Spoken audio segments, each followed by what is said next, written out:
Fanso's Movie Take here, and as you can tell by the poster behind me, this is a brief review reaction to The Running Man. I was a bit skeptical going into this at first. I seem to be always skeptical going into films nowadays.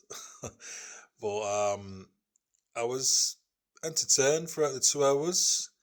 It's a film by Edgar Wright, who did Shaun of the Dead and films like Baby Driver and Scott Pilgrim, and it's adapted from Stephen King's novel. I think this is a more faithful retelling of the novel compared to the 1987 version with Arnold Schwarzenegger, which is a cult film now. And it's got the same general theme running throughout, dystopian future and that satirical play on pop culture and like game shows of the time, and that game shows nowadays require people to die on the game show for entertainment.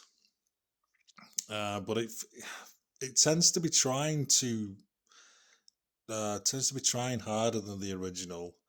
The original's more funny and unforced, whereas this one looks like it's over the top and hammy. Which is like Glenn Powell's performance as well, to be fair. He's good in this. He can definitely hold a film on his own as an action star. He's no Arnie, but yeah, he snarls and growls, and we kind of get it, we just kind of think, well, get on with it, you know what I mean, mate? We know you're tough.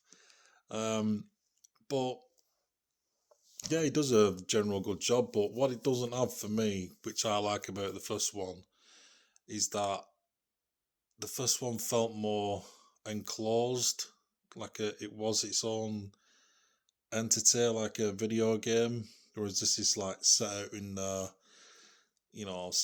public, where you're disguising yourself against, as a civilian, and people are looking for you and trying to kill you and things like that. But yeah, the first one I liked it because it felt like you were completing levels in a video game, and at the end of each level you were coming across a character, like an end of level boss, who was this guy who had these like special skills, if you would say. But there's none of that in this one, and that's a shame. But it's entertaining. I mean, the action set pieces are not like they don't happen every 5 or 10 minutes as you would expect with an action film, but when they do, they're quite impressive. I think the most entertaining action set piece is one that involved Michael Cera, and yeah, I won't ruin it, but I found that quite humorous and entertaining. He kind of steals the film, to be fair.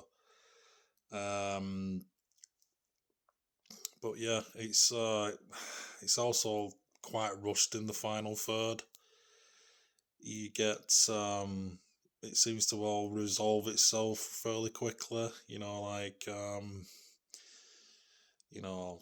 Saving the day. Does he save the day? Doesn't he save the day? Does he live or die? That kind of thing. And yeah, there's a statement against forced propaganda as well.